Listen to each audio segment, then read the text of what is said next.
올해 초에 리서치에서 19세부터 34세 청년들 1,100명을 대상으로 이 결혼에 대해 가지고 설문조사를 한 적이 있습니다. 그 설문조사에서 이제 결혼에 대한 의견으로 결혼을 해야 한다라고 응답한 청년들이 몇 퍼센트였냐면 50.4%였어요. 그럼 반대로 결혼을 하지 않아도 된다고 응답한 사람은 49.6%입니다. 그러니까 거의 절반인 거죠. 1,100명 중에 절반은 결혼을 해도 된다라고 생각하는 거고 1,100명 중에 절반은 결혼을 하지 않아도 된다라고 생각하고 있었던 것입니다.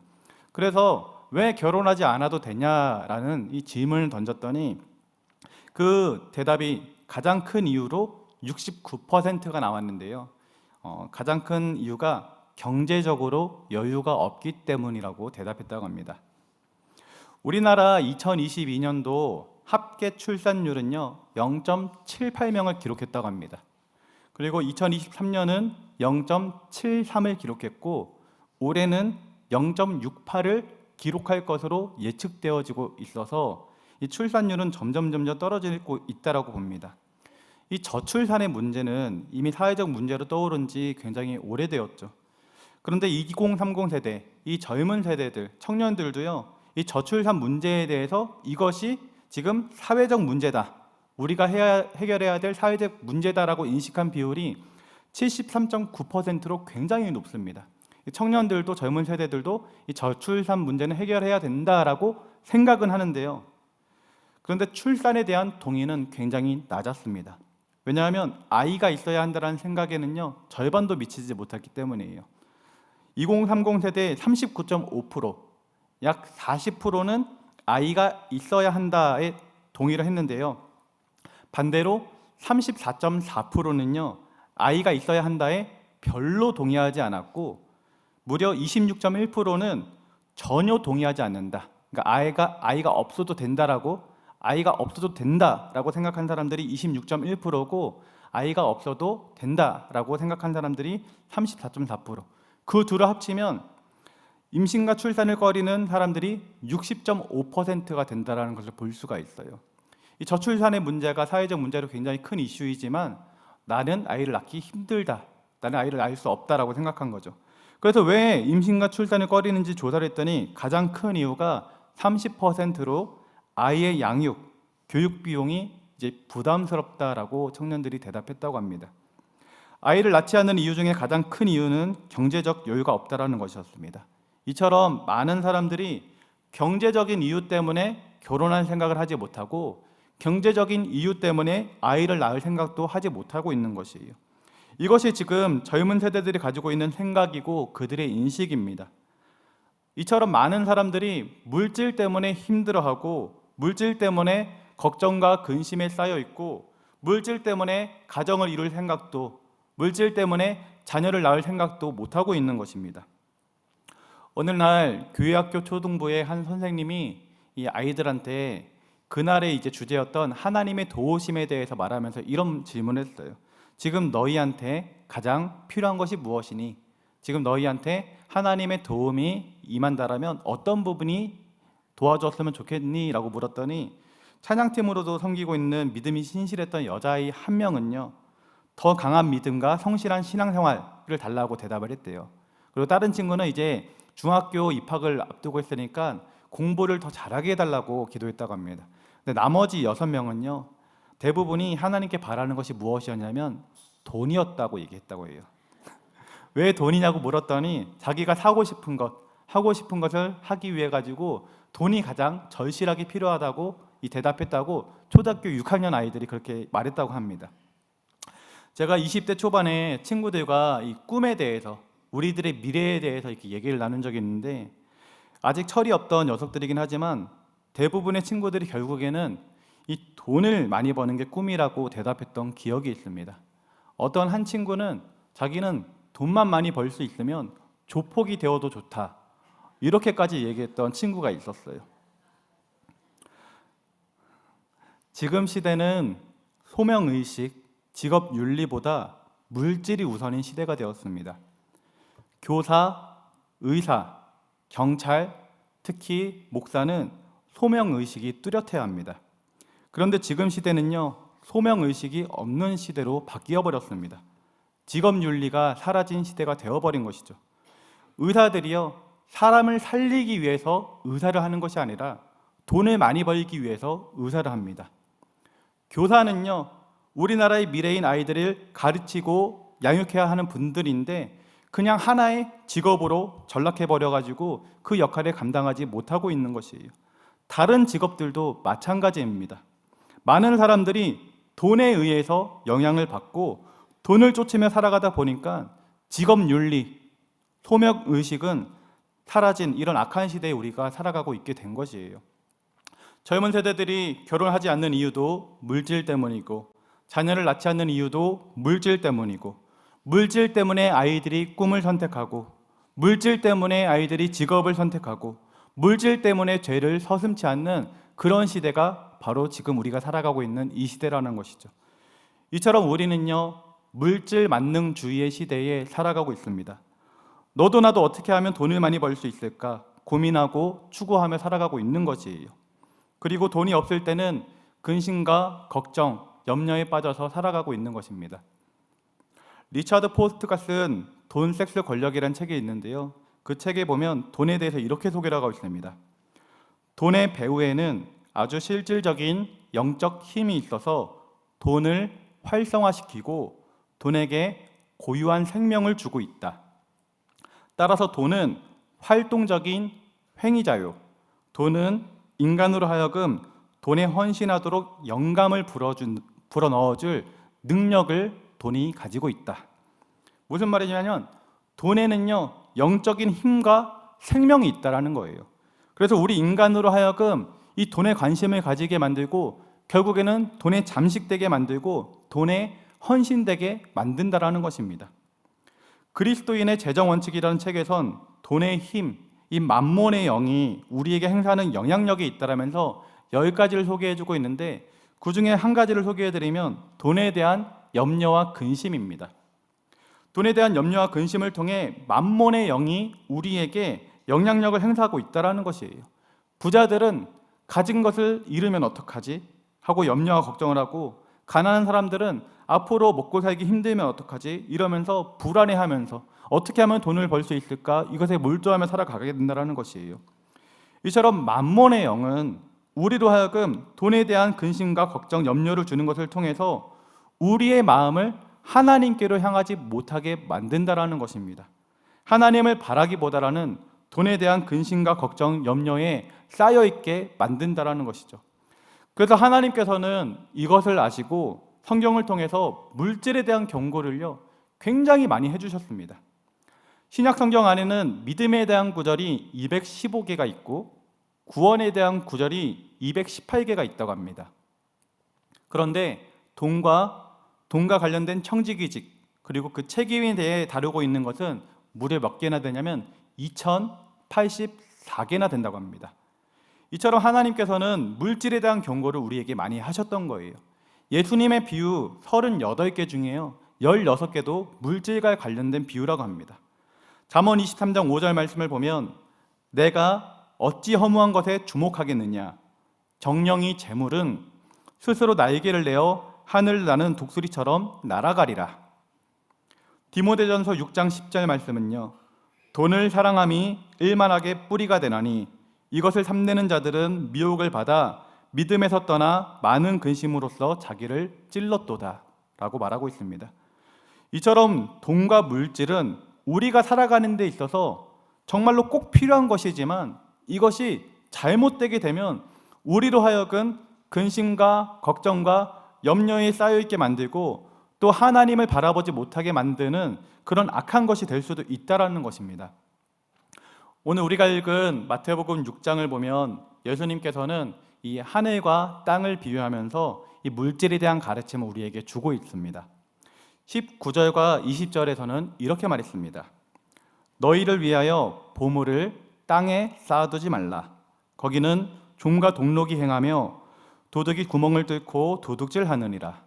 오직 너희를 위하여 보물을 하늘에 쌓아두라. 거기는 종과 동록이 행하지 못하며 도둑이 구멍을 뚫지도 못하고 도둑질도 못하느니라. 이 보물을 이 땅 가운데 쌓아두면 어떻게 된다라는 거죠? 다 사라진다라는 거예요. 근데 보물을 하늘에 쌓아두면 사라지지 않는다라고 말씀하신 것입니다. 그러면서 예수님께서는 이렇게 말씀하셨어요. 내 보물이 있는 그곳에 내 마음도 있느니라. 우리가 물질을 어디에다 쓰는지를 보면 우리의 마음이 어디에 있는지를 알 수 있다라는 것입니다. 돈이 있는 대로 명품을 사거나 나를 치장하는 데 쓴다라면요, 그 사람의 마음은 자기 자신을 치장하고 자기 자신을 내세우려고 하는 그 욕구에 빠져 있다는 것을 볼 수가 있는 거죠. 반면에 이 물질을 주변의 불우한 이웃들을 위해서 사용하고 물질을 복음을 위해서 사용한다라면 그 사람의 마음에는 하나님 나라의 복음이 가득 차 있다라고 볼 수 있는 것입니다. 또 하나, 사람이요 무엇 때문에 기뻐하는지를 보면 그 사람이 어디에다가 지금 가치를 두고 있는지 판단할 수가 있습니다. 이 사람이 말씀 때문에 기뻐하는가, 하나님 때문에 기뻐하는가, 아니면 반대로 돈 때문에 기뻐하는가. 하나님을 기뻐하는 것보다 돈 때문에 기뻐하고 하나님의 말씀 때문에 애통하는 것보다 돈이 없음으로 인해 가지고 근심과 걱정과 염려 가운데 빠져 있다라면요, 그 사람의 주인은 더 이상 하나님이 아니라 돈이 되는 것입니다. 마가복음 10장을 보면 한 사람이 예수님께 달려와서 이렇게 물었습니다. 예수님, 제가 어떻게 하면 영생을 얻을 수 있겠습니까? 내가 계명을 알지 않느냐? 살인하지 말라, 간음하지 말라, 도둑질하지 말라, 거짓 증언하지 말라. 그랬더니요, 그 부자 청년이 이렇게 얘기를 합니다. 예수님, 제가 이런 것들은 어렸을 때부터 지금까지 다 지켜 행했습니다. 아, 그래? 근데 가만 보자. 너 근데 좀 보니까 너 돈 많지? 너 그 돈 많은 거 가지고 와서 다 팔아가지고 가난한 사람들한테 나눠줘라. 그리고 나를 쫓으라. 그러면 너가 영생을 얻을 수 있을 것이다 라고 주님께서 말했어요. 그 청년이요 어떻게 했을까요? 마가복음 10장 22절 보면 그 사람은 재물이 많은 고로 이 말씀으로 인하여 슬픈 기색을 띠고 근심하며 가니라. 이렇게 기록되어 있어요. 그렇게 근심하면서 돌아가는 그 청년을 보면서 예수님께서는 제자들에게 이렇게 말씀하십니다. 예수께서 둘러보시고 제자들에게 이르시되 재물이 있는 자는 하나님의 나라에 들어가기가 심히 어렵도다. 낙타가 바늘기로 나가는 것이 부자가 하나님의 나라에 들어가는 것보다 쉬우니라. 이 부자 청년에게 있어서 주인은 물질이었던 것입니다. 그 물질 때문에 영생을 얻을 기회를 놓쳤던 것이에요. 이 땅에서의 삶은 잠깐이고 저 하늘나라의 삶은 영원한 것인데 이 사실을 알지 못하고 지금 가지고 있는 것을 내려놓지 못해가지고 영생을 얻을 기회를 놓쳤던 것이죠. 이처럼 우리가 물질을 어떻게 생각하고 물질을 어떻게 사용하는가에 따라서 우리의 마음이 그곳을 향해 있다고 볼 수 있는 것입니다. 그래서 마태복음 6장 24절에서는 예수님께서 이렇게 말씀하신 거예요.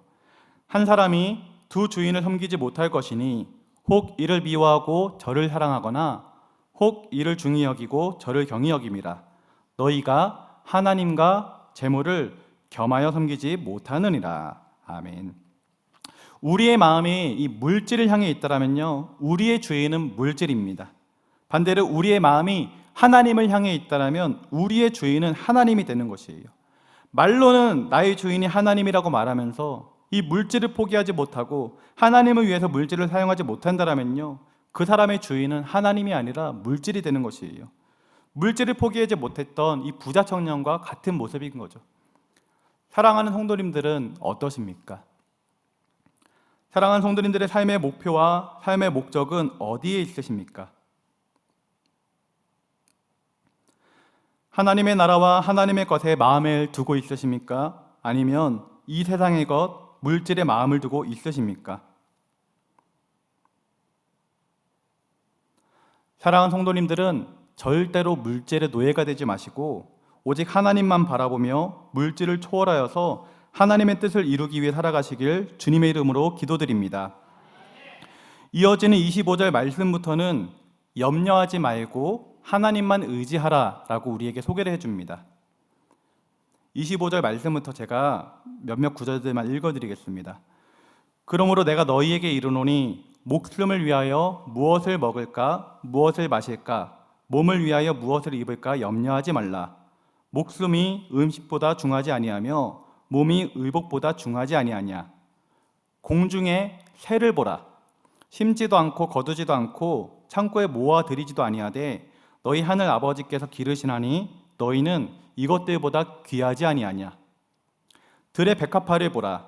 수고도 아니하고 길쌈도 아니하지만 자라나지 아니하냐. 오늘 있다가 내일 아궁이에 던져지는 들풀도 하나님께서 이렇게 입히시거든 하물며 너희일까 보냐. 이 믿음이 작은 자들아.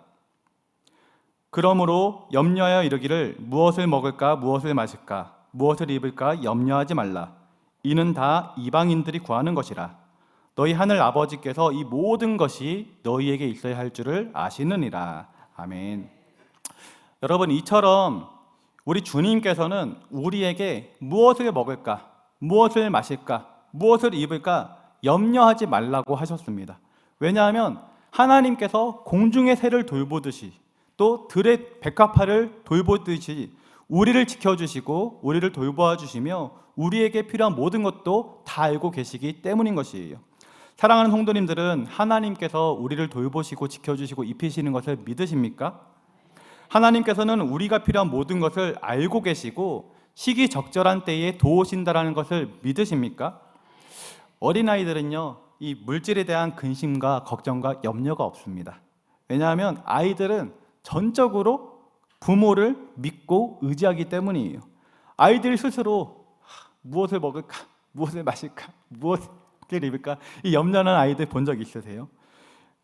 아이들이 걱정하지 않아도 부모가 알아서 때가 되면 밥도 주고 때가 되면 옷도 입혀주고 다 하기 때문에 아이들은 걱정이 없는 거예요. 우리도 마찬가지입니다. 우리도 하나님을 아버지를 믿고 그 아버지가 나를 사랑하시고 나를 책임져 주신다라는 것을 그 아이들이 부모를 확실히 믿는 것처럼 우리도 하나님을 그렇게 확실하게 믿는다면요, 근심 걱정 염려할 필요가 없는 것입니다.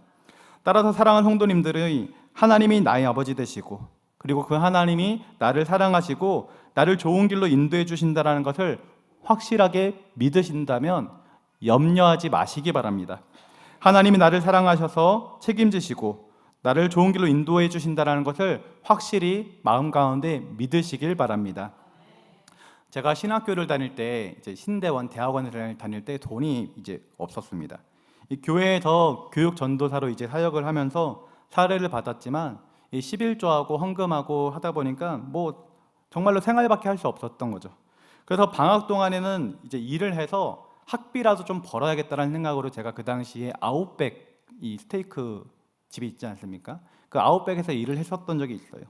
그런데 예배를 드리고 기도를 하면 하나님께서 저한테 뭐라고 말씀하시냐면 일하지 말고 사역하고 공부하는 데 집중해라, 이렇게 계속 마음에 감동을 주시는 거예요. 그래서 저는 당장 학비 문제가 눈에 아른거리고 돈이 없는 것이 눈에 아른거리니까 일을 할 수밖에 없다고 생각해가지고 일을 시작하였습니다. 그러다 어느 날 사역하던 교회에서 이 목사님이 이 수요 예배 때, 지금처럼 이 수요 예배 때 설교를 하라고 저한테 시키셨어요. 그래서 설교를 준비를 하려고 하는데 오늘 우리가 함께 보고 있었던 마태복음 6장 말씀이 계속해서 마음에 감동으로 다가오는 거예요. 그래서 마태복음 6장을 가지고 설교를 준비를 하고 설교를 했습니다. 그런데요, 그렇게 설교를 준비하다 보니까 내가 지금 일하고 있는 것이 하나님을 신뢰하지 않는 것이고 나의 힘을 의지하려고 하는구나라는 것을 깨닫게 되었어요. 하나님이 나를 책임지시고 먹이시고 입히시겠구나 하는 믿음이 생기게 되었던 것입니다. 그래서요, 그날 후로 일을 그만두고 사역과 학업에 전념하게 되었습니다. 그런데요, 하나님께서는 저를 위로라도 하듯이 그 다음 학기 때 학교에서 이제 100만 원의 장학금을 받게 해주셨습니다.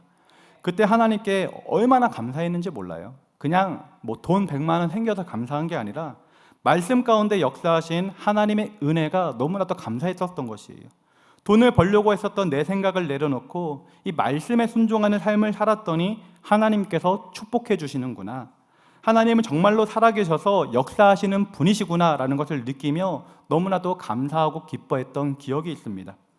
여러분, 하나님은 우리의 형편을 다 알고 계십니다. 우리의 필요에 따라서 시기적절하게 채워주시는 분이 우리 하나님이신 것이에요. 그렇기 때문에 사랑하는 성도님들은 물질 때문에 염려하지 마시기 바랍니다. 하나님이 나를 사랑하셔서 나를 책임지시고 나를 좋은 길로 이끌어 주신다는 것을 확실하게 믿으시기 바랍니다. 오늘 이제 본문으로 삼아가지고 함께 읽었던 마태복음 6장 33절 말씀을 보면 주님께서는 이렇게 말씀하셨습니다.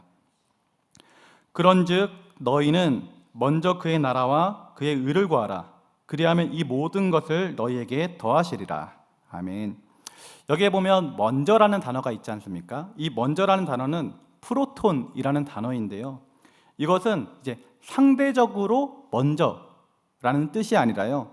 절대적인 의미로 무엇보다 먼저, 첫 번째로라는 의미가 있습니다.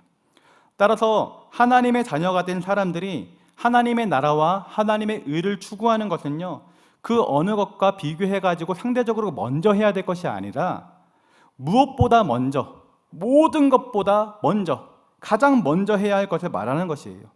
철저하게 신본주의적인 삶을 살라라고 말씀하시는 거고, 하나님 중심의 삶을 살아야 한다라고 우리에게 말하고 있는 것입니다.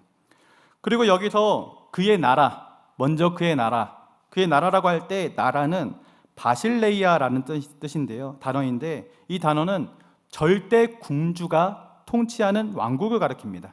그렇기 때문에 하나님의 나라는 하나님이 절대 권력을 가지고 다스리시는 통치권이 미치는 그 영역을 가리키는 것이에요.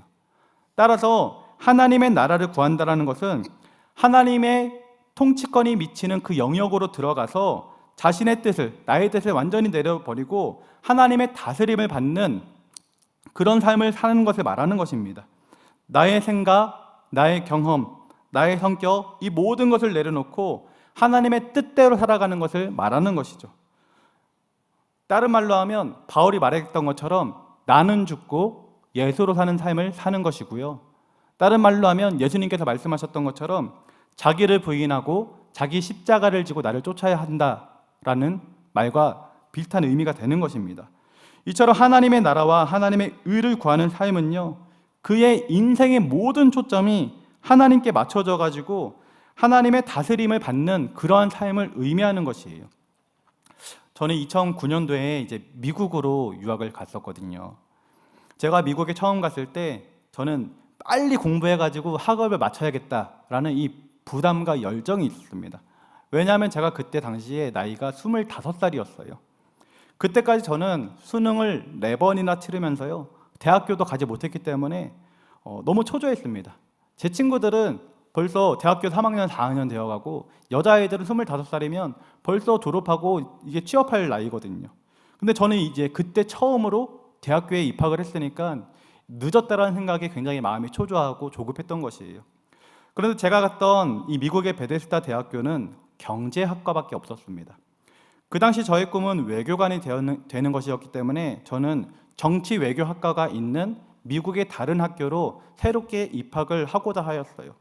그래서 처음 갔었던 베데스다 대학교에서는 한 학기만 이제 하고 그 다음에 2학기 때부터는 미국에 있는 다른 대학교에 입학을 하여서 공부를 하고자 계획을 세우고 그렇게 준비를 하고 있었습니다.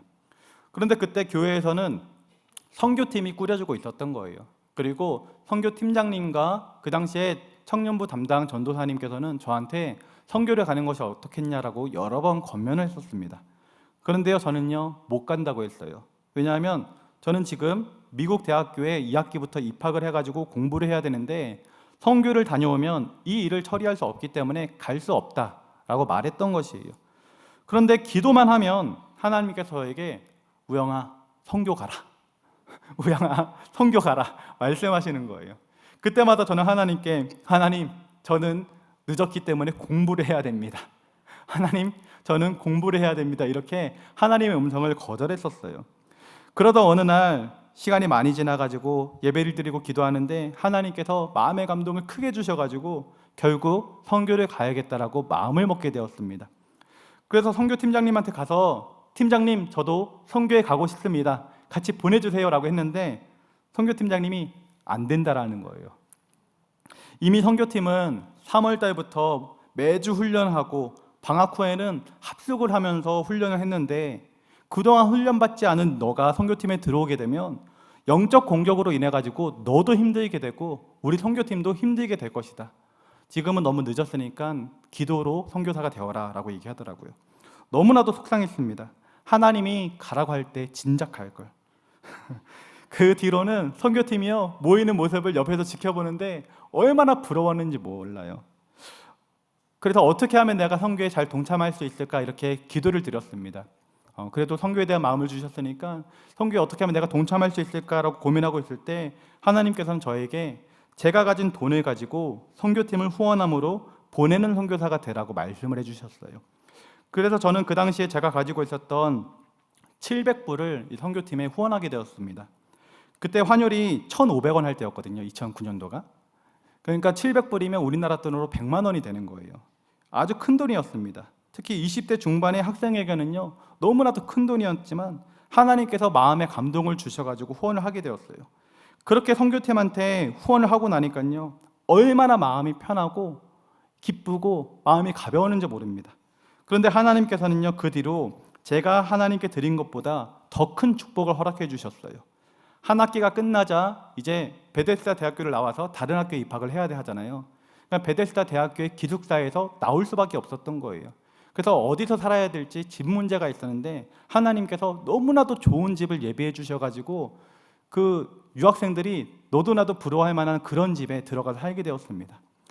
그런데 또 1년 뒤에는 하나님께서 진로의 문제를 해결해 주셔가지고 저를 신학을 하도록 이 주예종으로 불러주셨고 또 그곳에서 지금 같이 살고 있는 배우자를 만나게 해주셔가지고 지금 참으로 행복하고 즐겁게 잘 살고 있습니다. 저는 그 당시에 이 공부를 해가지고 정치 외교관으로 성공해야 된다는 것이 저에게 있어 목표였지만 그것이 그 당시에는 저에게 하나의 어떻게 보면 육신의 정욕이고 또 욕심이었던 것입니다. 저는 외교관이 되어서 많은 사람들을 도와주고 복음을 전하겠다라고 하였지만 그것은 저의 생각이었던 것이죠. 저를 향한 하나님의 생각과 하나님의 계획은 선교를 가라는 것이었고 결국에는 그것을 통해서 주의 종으로 부르려고 하는 것이 하나님의 계획이고 하나님의 생각이었던 것입니다. 하나님의 나라와 의를 구한다라는 것은 나의 생각, 나의 뜻을 완전히 버리고 하나님이 통치하시는 영적 세계 속에 들어가서 하나님의 다스리심과 하나님의 인도하심을 받는 삶을 말하는 것이에요. 외교관이 되겠다라고 했었던 저의 생각은 외교관이 되겠다라는 것은 저의 생각으로 그것은 하나님이 통치하시는 영적 세계 속에서 하나님의 다스림심과 인도하심을 받는 삶이 아니었던 것입니다. 그렇기 때문에 결국에는 먼저 그의 나라와 의를 구하는 삶도 아니었던 것이죠. 그러나 후에 하나님께서 마음에 감동을 주셔가지고 선교팀에 이 700불을 후원한 것은요 하나님이 통치하시는 영적 세계 속에서 하나님의 인도하심에 순종하는 모습이었던 것이에요. 그렇기 때문에 저의 영과 혼과 육이 기뻐할 수 있었고 또한 하나님께서 후에 베풀어 주셨던 축복도 누릴 수 있었던 것입니다. 하나님의 음성을 듣고 순종하는 삶이 바로 오늘 본문에서 말하는 하나님의 나라와 의를 구하는 삶이었던 것입니다. 그리고 그랬더니 하나님께서는 이 모든 것을 너희에게 더하여 주시리라 라고 말씀하셨던 것처럼 저의 삶을 책임져 주셨고 좋은 길로 인도해 주셨던 것입니다. 이처럼 먼저 그의 나라와 의를 구하는 삶의 가장 중요한 것은요 하나님이 통치하시는 이 영적 세계 속에서 하나님의 인도하심을 받는 삶을 살아야 한다라는 것이에요. 이를 위해서 우리는 기도함으로 하나님의 뜻을 깨닫고 하나님께서 인도하시는 대로 살아가야 될 줄 믿습니다. 하나님이 지금 내게 무엇을 원하시는지를 알지 못한 채 그저 신앙생활하고 그저 살아가는 것은요 하나님의 나라와 하나님의 의를 구하는 삶이 되지 못하는 것이에요. 지금 내게 하나님께서 원하시는 것이 무엇일까? 지금 하나님께서 나를 어디로 인도하시는가? 지금 하나님께서 나에게 뭐라고 말씀하시는가를 기도함으로 깨닫고 그 뜻대로 우리가 살아가야 한다라는 것입니다. 그것이 하나님의 나라와 의를 구하는 삶이 되는 것이에요. 사랑하는 성도님들은 기도함을 통해 하나님의 뜻을 발견하시기 바랍니다. 하나님께서 내게 무엇을 요구하시는지를 깨달으시기 바랍니다. 그렇게 하나님의 뜻을 발견하고 그 뜻대로 살아가면 그것이 바로 먼저 그의 나라와 의를 구하는 삶이 된다는 것을 기억하시기 바랍니다. 그렇게 하나님의 뜻대로 우리가 살아갈 때면 더 이상 물질이 우리를 괴롭히지 못합니다. 물질 때문에 근심하거나 걱정하거나 염려할 필요가 없어지는 것입니다. 물질을 초월해 가지고 살아갈 수 있게 되는 것이죠. 또한 이렇게 하나님의 뜻을 발견하고 그 뜻대로 살아가는 삶이 우리의 보물을 하늘에 쌓아두는 삶이 되는 것이고요. 하나님과 물질 사이에서 하나님만을 선택한 삶이 되는 것입니다. 사랑하는 성도님들은 세상 것을 부러워하거나 쫓아가지 마시기 바랍니다. 또한 내가 가진 생각과 습관, 그리고 내가 좋아하는 세상의 것을 쫓아가지 마시기 바랍니다. 나를 내려놓고 우리 하나님, 우리 주님만을 쫓아가시기 바랍니다. 이를 위해서 말씀을 보고 기도하고 하나님의 음성을 듣고 하나님의 나라를 위해 사는 인생이 되시기를 주님의 이름으로 축복합니다. 지금 이 시대에 하나님의 뜻이길 원하는 사람이 되어서 하나님의 마음을 시원하게 해드리고 어두운 이 땅 가운데는 빛의 역할을 감당할 수 있는 그런 존귀한 하나님의 멋진 군사가 될 수 있기를 주님의 이름으로 기도드립니다. 절대로 물질에 노예된 삶을 살지 마시고 물질로부터는 자유로운, 물질을 초월한 멋있는 주님의 백성이 될 수 있기를 주님의 이름으로 기도드립니다. 기도하겠습니다. 우리 시간 기도할 때 말씀 생각하시면서 하나님 우리에게 성령의 충만함을 더해 주시사 이 물질로부터 초월한 삶을 살아가게 해주시고 하나님의 음성이 무엇인지를 분별하여 그 뜻대로 살아갈 수 있는 하나님의 자녀가 될 수 있도록 인도하여 달라고 주님 이름 3번 부르고 함께 기도하겠습니다. 주여!